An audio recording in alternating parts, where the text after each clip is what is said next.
Party అధినాయకుడు చంద్రబాబు తెలివితేటలను రాజకీయ వ్యూహాలను ఎవరూ తక్కువ చేయలేరు. ఆయనను అపర చాణక్యుడని కూడా అంటారు. అయితే చంద్రబాబు టీడీపీ కూటమిని కట్టిన తర్వాత గతానికి కాస్త భిన్నంగా వ్యవహరిస్తున్నారు.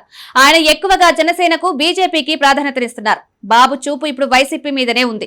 ఏపీలో జగన్ ని రాజకీయంగా బలహీనం చేయాలని ఆలోచిస్తూ ఆ దిశగానే రాజకీయం చేస్తున్నారు. ఈ క్రమంలో తెలియకుండానే జనసేనకు బీజేపీకి సరికొత్త బలాన్ని ఇస్తున్నామన్న సంగతిని మర్చిపోతున్నారంటున్నారు. సరిగ్గా ఇదే విషయాన్ని సీనియర్ ఎమ్మెల్యే జ్యోతుల నెహ్రూ అధినాయకత్వానికి గుర్తు చేశారు. బాబు వ్యవహార శైలి, టీడీపీ తీరు మీదనే జ్యోతుల నెహ్రూ ప్రశ్నలు సంధించారు. పొత్తులు అంటే టీడీపీ నిర్వీర్యం కాకూడదు కదా అని ఆయన అంటున్నారు. వాస్తవానికి చూస్తే గోదావరి జిల్లాలలో జనసేన బలంగా ఉంది. ఆ పార్టీకి ఒక బలమైన సామాజిక వర్గం దన్నుగా ఉంది. మొత్తం 34 అసెంబ్లీ సీటు, 5 ఎంపీ సీట్లు ఇక్కడ ఉన్నాయి. జనసేన కూడా వ్యూహం ప్రకారమే గోదావరి జిల్లాల నుంచే తన బలాన్ని పెంచుకుంటూ వస్తుంది. దానికి టీడీపీ రాజకీయ ఊతమిస్తోంది.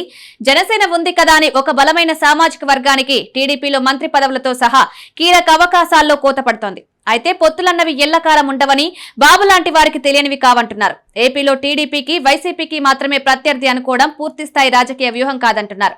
జనసేన కూడా బలమైన ప్రత్యర్థిగా భవిష్యత్తులో అవతరిస్తుందన్న సత్యాన్ని కావాలని టీడీపీ పెద్దలు విస్మరిస్తున్నారా అని కూడా చర్చ సాగుతోంది. నిజానికి పవన్ కి రాజకీయం తెలియదు అనుకుంటే పొరపాటు అంటున్నారు. ఆయన చాలా చాకచక్యంగా 10 ఏళ్ల తన రాజకీయ జీవితంలో బాబు తర్వాత స్థానమైన ఉప ముఖ్యమంత్రి హోదాను అందుకున్నారు. తాను లేకపోతే టీడీపీకి అధికారం లేదన్న ఆలోచనను కలిగించారు. కేంద్ర స్థాయిలో బలమైన బీజేపీతో గట్టి స్నేహబంధం కలిగి ఉన్నారు. పవన్ కి గ్లామర్ ఉంది. పొలిటికల్ గా బలమైన సామాజిక వర్గం తన్నుంది. బలమైన ప్రాంతాలతో జనసేన ఉనికి ఉంది. దాంతో జగన్ తో సమానంగా పవన్ కూడా టీడీపీకి సవాల్ విసలగలడు అని దాన్ని టీడీపీ విస్మరిస్తుందా అన్నదే టీడీపీ సీనియర్ల విశ్లేషణగా ఉందంటున్నారు. నిజానికి పొత్తులు కుదిరి ఒకసారి అధికారంలోకి వచ్చాక టీడీపీ మిత్రులకు దూరంగా పెడుతున్నారు. కానీ ఈసారి చిత్రంగా చంద్రబాబు తనతో పాటుగా సమానంగా మిత్రనేతలను గౌరవిస్తున్నారు. పవన్ ఫోటో ఉప ముఖ్యమంత్రి హోదాలో ప్రతి ఆఫీసులో ఉంచారు.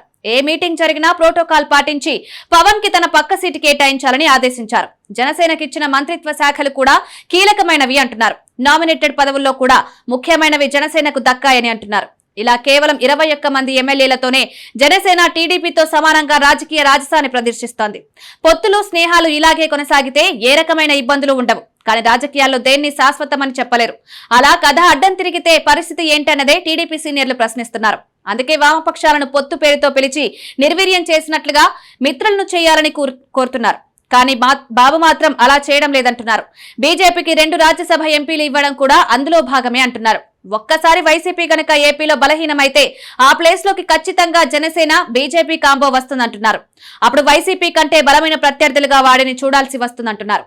అయితే చంద్రబాబు 2019 నాటి ఎన్నికల ఫలితాలను చూసుకుంటే ఈ 2 పార్టీలు లేకుండా అధికారంలోకి రావడం జరగదని భావిస్తూ వారికి పెద్దపీట వేస్తున్నారంటున్నారు. మరి బాబు రాజకీయ ఈక్వేషన్ ఏమిటో తెలియక తమ్ముళ్లు తికమక పడుతున్నారు.